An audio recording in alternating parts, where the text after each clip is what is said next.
नमस्कार, मैं हूं नगमा। आप देख रहे हैं 5 की बात। बिहार को बजट में क्या मिला? विपक्ष से पूछिए तो बताता है कुछ नहीं। सत्ता पक्ष का दावा है कि काफी कुछ, लेकिन हकीकत क्या है? बिहार को विशेष राज्य का दर्जा देने की मांग पूरी नहीं हुई। बिहार के लिए विशेष पैकेज का भी ऐलान नहीं हुआ, लेकिन बिहार को अलग अलग हिस्सों में करीब 59,000 करोड़ रुपए मिल गए। इनमें सड़कों के विकास, एक्सप्रेसवे, बांध नियंत्रण आदि शामिल हैं।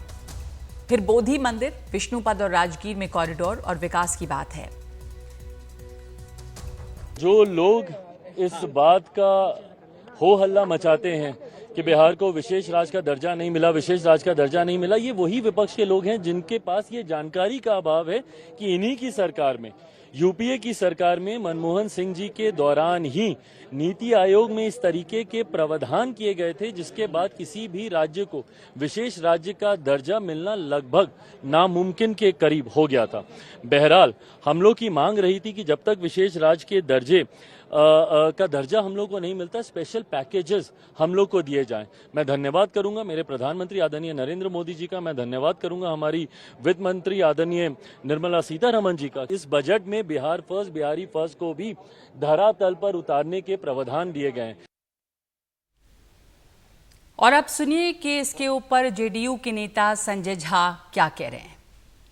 हमारे साथ हैं जेडीयू के कार्यकारी अध्यक्ष संजय झा, जो बिहार में जल संसाधन विभाग के मंत्री भी रहे हैं। सबसे पहले मुझे ये बताइए कि कौन कौन सी परियोजनाएं मंजूर हुई हैं और उसका बाढ़ नियंत्रण पर कैसे असर पड़ेगा, वो कैसे सहायता होगी? देखिए, बिहार में बाढ़ का अगर हम लोग देखें और कैलकुलेट करें तो हर एक साल हजारों करोड़ बिहार सरकार का खर्चा होता है आपदा में। रोड टूट गया, बिजली बर्बाद हो गया, एग्रीकल्चर का लॉस हो गया, ह्यूमन लॉस हो गया, स्कूल का बिल्डिंग गिर गया, उस सारे को कैलकुलेट करेंगे और सारा ये पानी आता है नेपाल से। तो शुरू से था कि नेपाल में हाई डैम बनेगा और हाई डैम बनेगा तो वो, क्योंकि भारत सरकार को बात करना है नेपाल से, वहाँ ट्रीटी है, काम चल रहा है, माने उसका डीपीआर बनने के लिए, लेकिन कोई मूवमेंट बहुत नहीं है। जो फाइनेंस मिनिस्टर ने अपने स्पीच में कहा, जब उनसे मुलाकात हुई, एक दो मीटिंग हुई है इसके पहले, तो ये बात आई कि अगर नेपाल का हम लोग इतना दिन से वेट कर रहे हैं, चीज़ें नहीं हो रही हैं, तो जो बिहार के टेरिटरी में क्या कर सकते हैं कि जिससे कि इसके फ्लड मिटिगेशन को कम किया जा सके, साथ ही सिंचाई की सुविधा हो। तो पहली बार देश में, मैं धन्यवाद देता हूँ वित्त मंत्री जी का, निर्मला सीतारमण जी का, कि पहली बार इस इशू को पार्लियामेंट में देश के बजट में एड्रेस किया गया है। संक्षेप में के लिए, जैसे कोसी मेची इंटरलिंक, इससे कौन कौन से एरिया प्रभावित होंगे और इससे क्या क्या? कोसी मेची इंटरलिंकिंग से बिहार के 4 जिला जहां हम लोग चुनाव हार गए, अच्छा, किशनगंज, पूर्णिया, कटिहार, अररिया, ये चारों जिला का 2 लाख हेक्टेयर से ज्यादा एरिया में सिंचाई होगा कोसी मेची लिंक से, और बाढ़ का प्रकोप भी उसमें कम होगा। हालांकि कल ही तेजस्वी यादव ने याद दिलाया कि इसके पहले प्रधानमंत्री एक पैकेज की घोषणा कर चुके थे जिसका कुछ भी नहीं हुआ। उन्होंने एक्स पर एक पोस्ट के जरिए दावा किया कि हमारे कार्यकाल में स्वीकृत, प्रस्तावित, आवंटित, निर्धारित एवं क्रियाशील पुराने प्रोजेक्ट्स तथा सड़क व पुल निर्माण, पर्यटन, उद्योग व एयरपोर्ट संचालन संबंधित योजनाओं की पैकेजिंग कर आज बजट में उसे विशेष पैकेज और विशेष सौगात का नाम देकर बिहार वासियों की आंखों में धूल झोंका जा रहा है।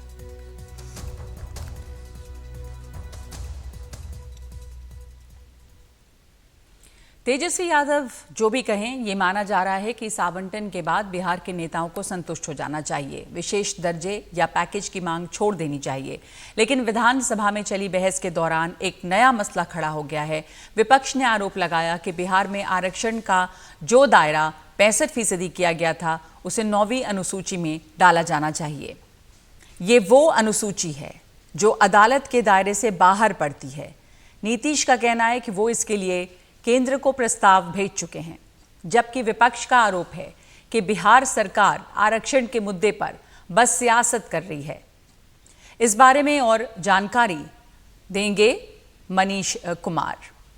पहले जेडीयू नेता संजय कुमार झा से बात, जो बाढ़ नियंत्रण के पैकेज से खुश हैं। मनीष बता रहे हैं कि रिजर्वेशन के मुद्दे पर क्या हुआ है। केंद्रीय बजट में भले ही बिहार को विशेष राज्य का दर्जा नहीं मिला हो और उसके बदले 60,000 करोड़ का विशेष आर्थिक पैकेज दिया गया है, लेकिन अब सबकी निगाहें इस बात पर टिकी हैं कि बिहार में जो आरक्षण का दायरा 50% से 65% किया गया और जिसके संबंध में जिस समय ये विधेयक पारित किया गया था और विधानमंडल के दोनों सदनों विधानसभा और विधान परिषद से ये प्रस्ताव पारित किया गया था कि केंद्र सरकार इसे 9वीं अनुसूची में डाले, जिससे कि इसका कोई जुडिशियल रिव्यू ना हो सके। आखिर उसका क्या होगा? क्या आने वाले दिनों में नीतीश कुमार केंद्र सरकार पर अपनी इस मांग को मनवाने के लिए दबाव डालेंगे? क्योंकि बिहार विधानमंडल में दोनों सदनों में इस बार पिछले 3 दिनों के दौरान इस मुद्दे पर काफ़ी हंगामा हुआ और सरकार को सफाई देनी पड़ी कि उसने पहले ही ये प्रस्ताव पारित कर केंद्र के पास भेजा हुआ है, यानी कि ये जो पूरा मामला है केंद्र सरकार के पास पेंडिंग है। लेकिन सूत्रों की माने तो उनका कहना है कि कहीं ना कहीं केंद्र सरकार ने इन दोनों मुद्दों पर विशेष राज्य के दर्जा और आरक्षण के मुद्दे को 9वीं अनुसूची में डालने के बात पर या उनकी मांग पर ये पहले ही साफ कर दिया है कि फिलहाल ये संभव नहीं है। जहां तक 9वीं अनुसूची में आरक्षण के मुद्दे को डालने का सवाल है तो वहां पर केंद्र सरकार ने कहा है कि ये एक तरह से पैंडोरा बॉक्स खोलने के समान होगा, क्योंकि केंद्र सरकार के पास पहले से बिहार से पहले से कई राज्यों की सिमिलर जो है मतलब सामान्यतः जो कुछ राज्यों में जैसे झारखंड में महाराष्ट्र में ये जो आरक्षण का दायरा बढ़ाया गया वो उन्होंने भी अपने विधानसभा से ये प्रस्ताव पारित कर भेजा हुआ है कि इसे 9वीं अनुसूची में डालें। यहाँ तक कि बिहार सरकार में भी जो एनडीए के चाहे मंत्री हों विधायक हों या आरजेडी के भी विधायक वो मानते हैं कि जब भले ही बिहार सरकार ने आज सर्वोच्च न्यायालय में अपील की हो, लेकिन शायद ही सर्वोच्च न्यायालय में बिहार सरकार को कोई राहत मिले, यानी कि जब तक 9वीं अनुसूची में नहीं डाला जाता है तब तक जो आरक्षण का दायरा बढ़ाया गया है वो शायद इम्प्लीमेंट नहीं हो सकता है। लेकिन फिलहाल केंद्र सरकार ने भी, बीजेपी के ही नेताओं का कहना है कि केंद्र सरकार ने अपने हाथ इस आधार पर खड़े कर दिए हैं कि फिलहाल ये इसलिए संभव नहीं है कि अगर उसने बिहार के मामले में राहत दी या बिहार के मामले में एक्शन लिया, पॉजिटिव एक्शन लिया, तो फिर उसे दूसरे राज्यों की मांगों को भी मानना पड़ेगा, जो फिलहाल उनके लिए संभव नहीं है। तो 2 मुद्दे हैं जिस पर हम चर्चा करेंगे 5 की बात में। एक तो ये कि बिहार को बजट से क्या मिला और जो मिला क्या वो काफ़ी है, क्या बिहार के नेताओं को इससे संतुष्ट हो जाना चाहिए, क्या हो गया जो कि विशेष राज्य का दर्जा विशेष पैकेज नहीं मिला, लेकिन अब ये है कि जो मिल गया है वो काफ़ी है या नहीं। और दूसरी बात जो है वो रिजर्वेशन की है। तो हमारे साथ जुड़े हैं हर्षवर्धन त्रिपाठी वरिष्ठ पत्रकार और साथ ही नवीन उपाध्याय हैं वरिष्ठ पत्रकार। और नवीन उपाध्याय, बिहार की जो मांग थी वो बिहार को नहीं मिला, लेकिन कुल 58,900 करोड़ का बजट प्रस्तावित है जिसमें कि हाईवेज और सड़कों के लिए 26,000 करोड़ हैं। कई तरह के नए एक्सप्रेसवे बनाए जाएंगे, बक्सर में गंगा नदी पर पुल बनेगा। तो ऐसी तमाम बातें हैं जो बिहार में भी नहीं है, वो किया जाएगा। तो अब जो अभी भी जो पहले से मांग थी वो छोड़कर बिहार के नेताओं को, विपक्ष के नेता भी जो इस पर तेजस्वी यादव कुछ जो कह रहे हैं, ये नहीं कहना चाहिए और संतुष्ट हो जाना चाहिए कि काफी कुछ मिला है बिहार को। आप क्या मान रहे हैं?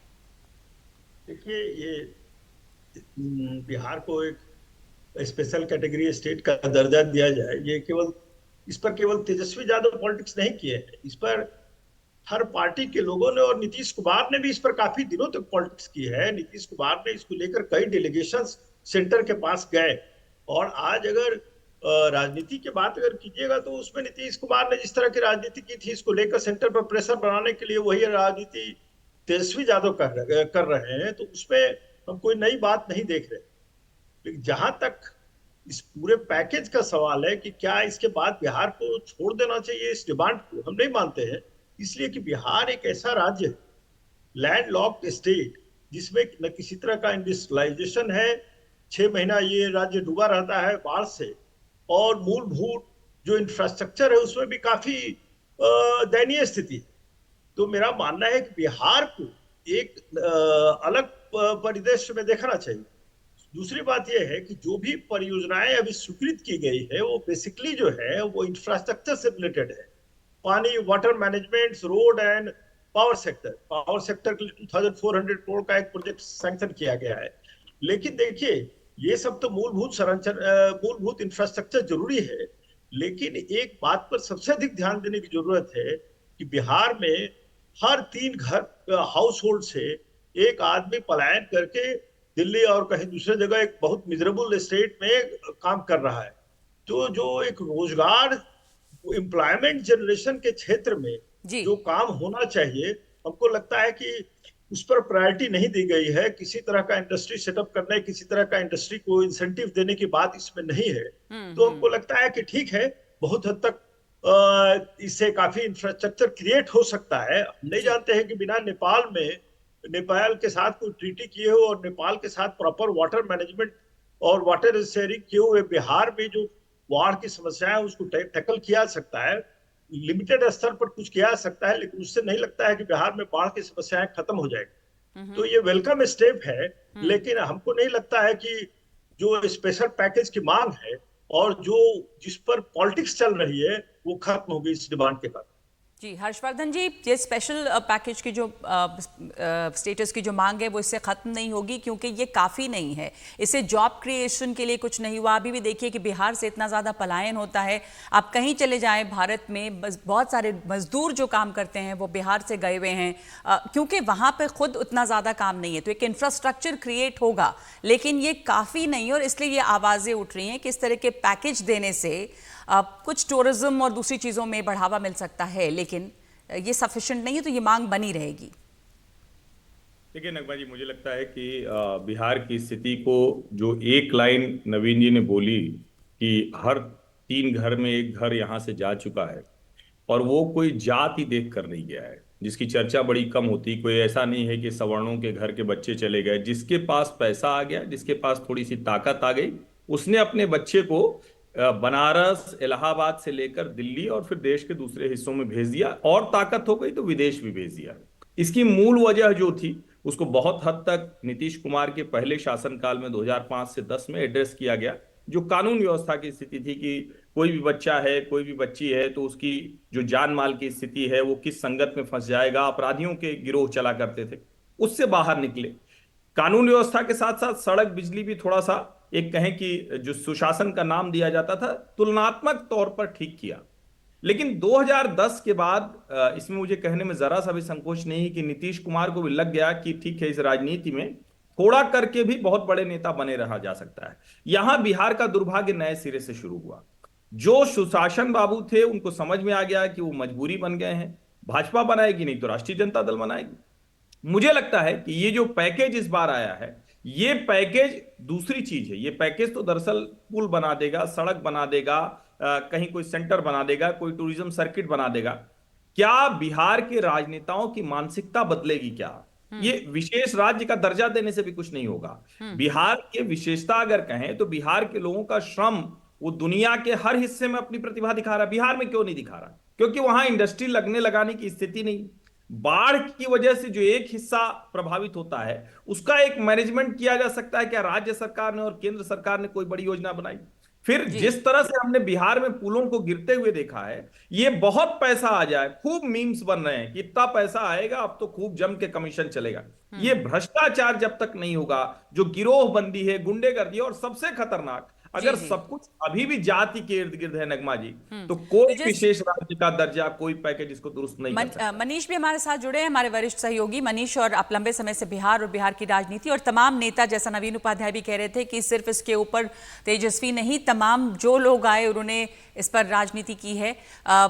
तो अब मनीष, असंतुष्टि है वहां भी, क्या संतुष्ट हो जाना चाहिए? इतने जो पैसे मिल गए हैं 59,000 करोड़, उससे होगा क्या? जैसा हर्षवर्धन त्रिपाठी कह रहे हैं कि जब तक मानसिकता नहीं बदलेगी, बिहार के लोग तमाम दूसरी जगह जाकर अच्छा करते हैं, लेकिन बिहार में ये अपॉर्चुनिटीज नहीं है और इस पैकेज, इस पैसे के आ जाने से भी कुछ होना नहीं है।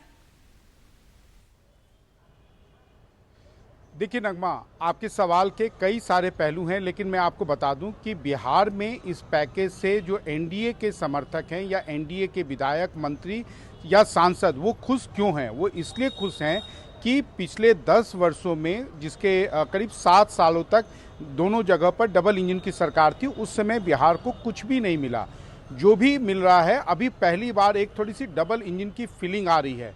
हालांकि 2015 में केंद्रीय उस समय प्रधानमंत्री नरेंद्र मोदी ने आरा में बिहार को 1.25 लाख करोड़ का एक विशेष पैकेज दिया था, लेकिन यही जो विशेष पैकेज है वही बिहार में महागठबंधन या विपक्षी दलों के नेताओं के असंतोष का बड़ा कारण है। उसके पीछे 3 कारण वो गिनाते हैं। वो एक यह है कि ये जो 1.25 लाख करोड़ का पैकेज था उसमें अभी भी 30% ऐसे वादे हैं जो पूरे नहीं हुए। जैसे मैं आपको बताऊं कि नए पैकेज में अगर आप देखेंगे, जो केंद्रीय वित्त मंत्री निर्मला सीतारमण ने कहा है कि 24,000 करोड़ की लागत से पीरपैंती में एक पावर प्रोजेक्ट लगेगा। लेकिन अगर आप 2015 के पैकेज को देखें, जिसकी घोषणा खुद प्रधानमंत्री ने की थी, उस समय ये वादा किया गया था, घोषणा किया गया था कि बांका में एक अल्ट्रा पावर टेक प्रोजेक्ट जो है 20,000 करोड़ की लागत से बनेगा, लेकिन उसके निर्माण कार्य में आज तक कोई प्रगति नहीं, यानी कि वो पूरा वादा जो है कागज के ऊपर सीमित होकर रह गया। दूसरी बात उसमें कही गई थी कि बिहार में एक बड़ा मेगा स्किल यूनिवर्सिटी बनेगा, एयरपोर्ट का विकास होगा, जिसमें जो एयरपोर्ट के विकास की बात 2024 में केंद्रीय वित्त मंत्री ने की है, वो नरेंद्र मोदी ने भी किया था। 56,000 करोड़ उस समय भी कहा गया था कि राष्ट्रीय राजमार्ग के नए निर्माण और रखरखाव पे खर्च होंगे, और आज तक उसका कोई भी वाइट पेपर जारी नहीं हुआ कि आखिर उस 56,000 करोड़ के प्रोजेक्ट का की क्या स्थिति है।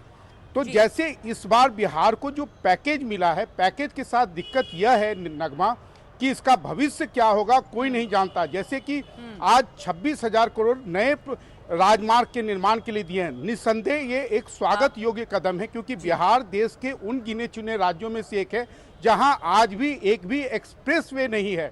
आप यूपी में देखेंगे तो वहां पर दिल्ली से आगरा का है, आगरा से लखनऊ का है, और भी लखनऊ से बलिया तक का एक एक्सप्रेसवे बना है। लेकिन तो आप जैसा कह रहे हैं कि बड़ी बात है कि कम से कम ये मिला तो है, ये स्वागत करने लायक है, लेकिन ये ज़रूर है कि इस पे कई सारे सवाल जो हैं अभी भी उठ रहे हैं। बहुत धन्यवाद आपका मनीष, नवीन उपाध्याय और हर्षवर्धन त्रिपाठी हमारे साथ जुड़ने के लिए। 5 की बात में इस वक्त एक ब्रेक ले रहे हैं हम।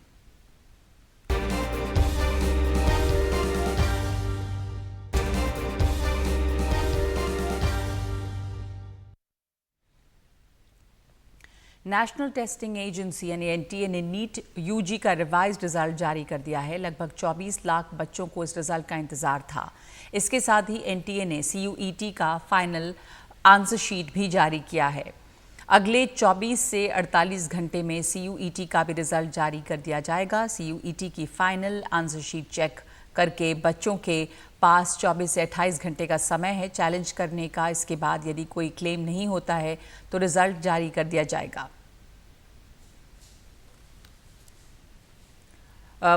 रवीश रंजन हमारे साथ जुड़ गए हैं। तो अब ये रिवाइज रिजल्ट जारी कर दिया गया है और 24 लाख बच्चों को इंतज़ार था रवीश रिजल्ट के लिए। अब जो ये एक तरह से एक प्रोविज़न इसमें है कि 24 से 48 घंटे का समय भी रहेगा बच्चों के पास इसे चैलेंज करने के लिए, तो ये एक तरह से कैसे देखा जा रहा है इससे? क्या इससे स्टूडेंट्स को कुछ राहत है? जी देखिए नगमा, नीट और सीयूईटी इन दो परीक्षाओं में तकरीबन 40 लाख जो छात्र हैं वो इन दोनों परीक्षाओं में बैठे थे। और सबसे पहले अगर हम बात करें तो नीट के छात्रों को एक बड़ी राहत मिली है। आज जो है फाइनल रिजल्ट घोषित कर दिया गया है, क्योंकि आपको पता है कि एक रिजल्ट घोषित किया गया, उसके बाद में फिर 1563 बच्चों का रीनीट करवाया गया, उसके बाद फिर उनकी आंसर शीट जो है अपलोड की गई और फिर ये मामला सुप्रीम कोर्ट में चला गया था, जिसकी वजह से काउंसलिंग जो है वो 4 जुलाई को पहले तारीख दी गई थी, उसमें नहीं हो पाई थी। अब ये काउंसलिंग का रास्ता साफ हो चुका है। नीट का जो रिजल्ट है उसको घोषित कर दिया गया है, जो संशोधित रिजल्ट है, क्योंकि सुप्रीम कोर्ट ने ये कहा था कि फिजिक्स के प्रश्न में 2 उत्तर सही माने गए थे। अब सुप्रीम कोर्ट ने जब आईआईटी कमेटी की रिपोर्ट दाखिल की गई और उसमें आईआईटी कमेटी की रिपोर्ट में कहा गया कि नहीं, 1 उत्तर सही है, तो अब फिजिक्स के 1 उत्तर सही होने के बाद में जो संशोधित परिणाम है वो घोषित कर दिए गए हैं। और अब इस सप्ताह जो है जुलाई के लास्ट सप्ताह में काउंसलिंग जो है वो शुरू हो जाएगी। सीयूटी की बात जहां तक है तो सीयूटी की जो आंसर शीट है उसको अपलोड कर दिया गया है और इसका भी रिजल्ट 1-2 दिन में घोषित हो जाएगा। ये कहा गया है कि ये जो आंसर शीट अपलोड की गई है सीयूटी की, जिसके ज़रिए विश्वविद्यालयों में एडमिशन होता है, तो अब जो है ये दोनों परीक्षाओं के जो रिजल्ट हैं नीट का आ चुका है, इसका अब आने वाला है सीयूटी का। जी, धन्यवाद आपका रवीश। इससे कुछ राहत ज़रूर है स्टूडेंट्स को, जल्दी ही रिजल्ट भी जारी किया जाएगा। इस वक्त हम एक ब्रेक ले रहे हैं और ब्रेक के बाद सीधे खबरें ओलंपिक की।